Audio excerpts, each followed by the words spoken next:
Bab 4498. Ada apa di dalam telur emas? Bayi ajaib itu benar-benar ketakutan sekarang. Dengan bantuan Evan Hu, dirinya ditekan sepenuhnya oleh Tobi Qiu, tapi sekarang sudah terlambat untuk menyelamatkan nyawanya dan benar-benar tidak pernah berpikir untuk mengambil pengendalian tubuh Tobi Qiu lagi. Jangan khawatir, kamu masih berguna, aku tidak akan membiarkanmu mati. Tobi Qiu meraih telapak tangannya dan terdengar suara teredam, lalu tubuh bayi ajaib itu langsung tercabik-cabik dan berubah menjadi berkeping-keping. Setelah itu, Tobi Qiu membuat taktik dengan kedua tangan dan pecahan bayi ajaib itu dibagi menjadi satuan energi hitam dan dikirim ke tanah, ke dalam mayat Tuan Istana Kaisar Iblis.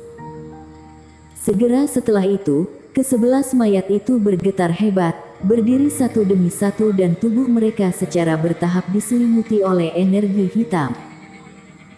Bayi ajaib, aku akan mengirimmu ke lokasi Pulau Emas sebentar lagi. Kemudian kamu segera mencari di seluruh laut warisan, merebut semua benda yang tersegel di altar dan bunuh semua monster serta kultivator yang kamu temui. Hanya ada dua orang yang tidak boleh kamu sentuh, yaitu Eric Qin dan Kenny Gu. Tobi Qiu berkata dengan dingin. Selanjutnya, dia harus mulai bersiap-siap menghadapi orang-orang adik ketiga dan dia tidak boleh terus-terusan menyia-nyiakan waktu. Kebetulan hal-hal sepele ini bisa diserahkan kepada bayi ajaib. Saat ini, bayi ajaib itu dengan penuh semangat menjelajahi tubuhnya. Setelah mendapatkan tubuh 3 penurunan dari Tuan Istana Kaisar Iblis, kekuatannya tidak melemah, tetapi justru meningkat. Saat ini, dirinya hampir setara dengan Master 3 penurunan yang utuh. Di tanah warisan ini yang tingkat kultivasi tertinggi hanya 2 kegagalan, jadi siapa yang bisa menjadi lawannya? Dia sudah bisa menduga bahwa setelah ini akan ada pembantaian. Baik, Tuan, aku akan membunuh semua orang dan menangkap mereka berdua hidup-hidup seperti yang kamu perintahkan. Mengumpulkan pikirannya, ke-11 bayi iblis itu berlutut dan mengangguk pada saat yang sama. Lalu tubuh mereka berangsur-angsur berubah menjadi penampilan Tobi Qiu. Tuan, apakah kamu sudah bangun? Setelah waktu yang tidak diketahui, Eric Qin perlahan bangun, hanya merasakan sakit di kepalanya dan sakit di seluruh tubuhnya. Berapa lama aku tertidur? Hampir 2 hari, kata Black Demon. Selain itu, selamat kepada Tuan karena basis kultivasi Tuan telah menembus 2 kegagalan. Benar-benar sudah menerobos. Eric Qin merasa sedikit lega, tapi juga sedikit terdiam. Sebenarnya ketika dia membuat serangan terakhir, dia memiliki beberapa tebakan yang tidak jelas. Reiki yang dipancarkan oleh telur emas seharusnya telah sepenuhnya menerangi lubang ilahi ke-72, kemudian dia menyelesaikan terobosan tersebut.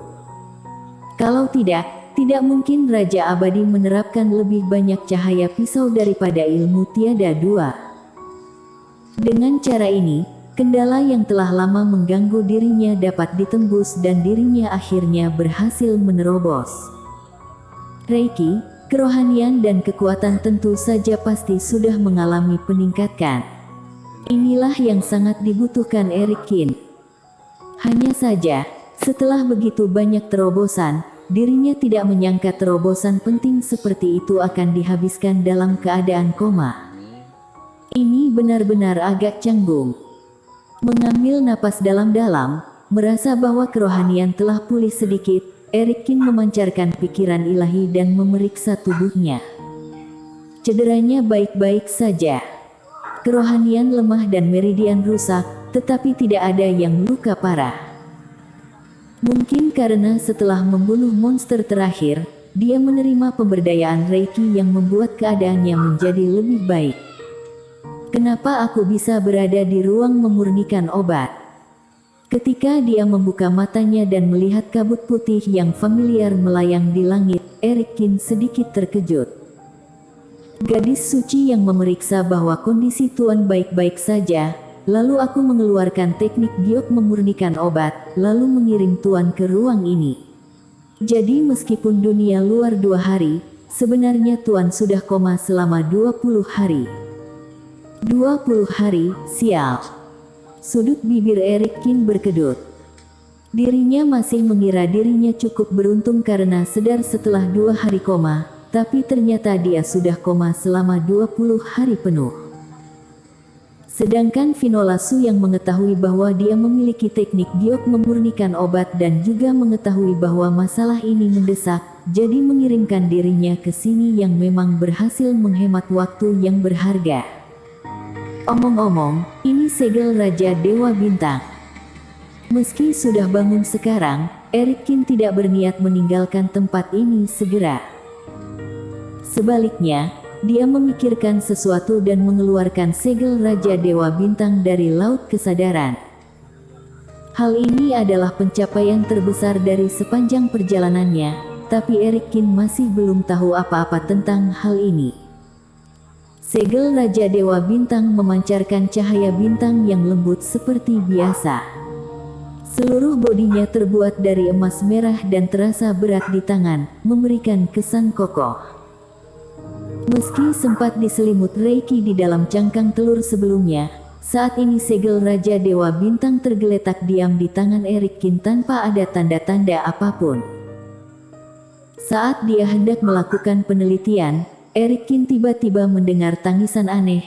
Sebelum dia bisa menoleh, dia melihat sosok hitam samar bergegas ke arahnya dari belakang.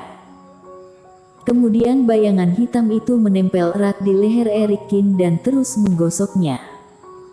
Sial, apa-apaan ini? Merasakan kelembutan yang sejuk, menggosok lehernya tanpa henti. Eric Kin terkejut dan dengan cepat mengulurkan tangan untuk meraih benda itu. Kemudian, dia sedikit linglung. Benda di tangannya berwarna oranye kuning, panjangnya sekitar 30 cm dan bersisik.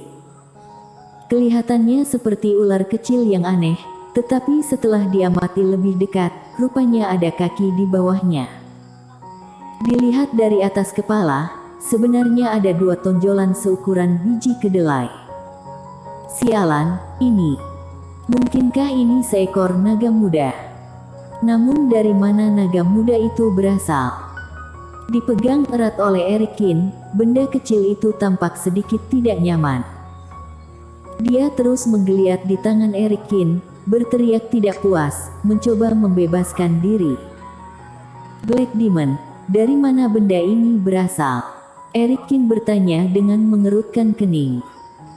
Dia merasa bahwa benda kecil ini tidak memiliki aura permusuhan, melainkan sangat dekat dengan dirinya dan pada saat yang sama, dia melonggarkannya sedikit. Lalu benda kecil itu begitu dilepaskan, langsung terbang keluar, menatap Eric Kin dengan ketakutan, dengan cepat menyelinap pergi.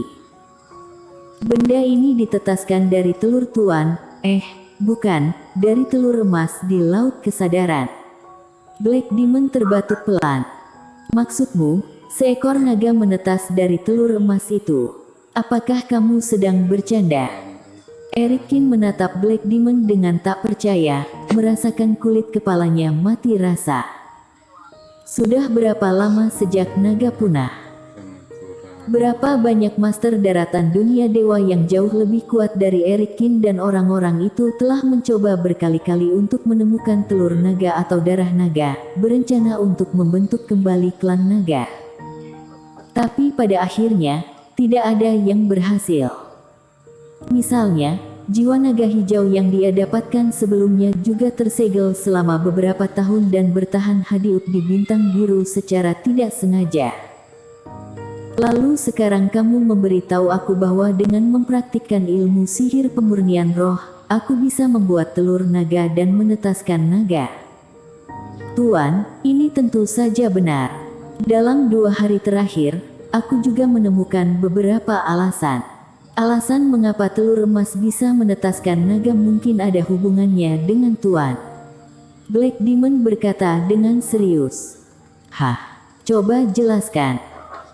Naga ini seharusnya asli, tetapi Tuan sendiri pasti juga dapat melihat bahwa dia bukanlah tubuh nyata, tetapi jiwa naga yang mirip dengan roh monster atau sesuatu yang disebut spiritual naga.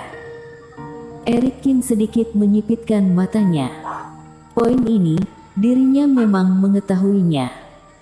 Telur emas ini, yang sebelumnya menyerap kemelekatan jiwa dan juga menyerap aura Tuan. Aura kemelekatan jiwa yang terbentuk dari pemurnian roh itu murni dan tanpa kehendak pribadi. Tetapi kemelekatan jiwa Tuan sendiri pada dasarnya mengandung aura naga. Maksudmu, telur emas itu menyerap asal nagaku? Bersambung.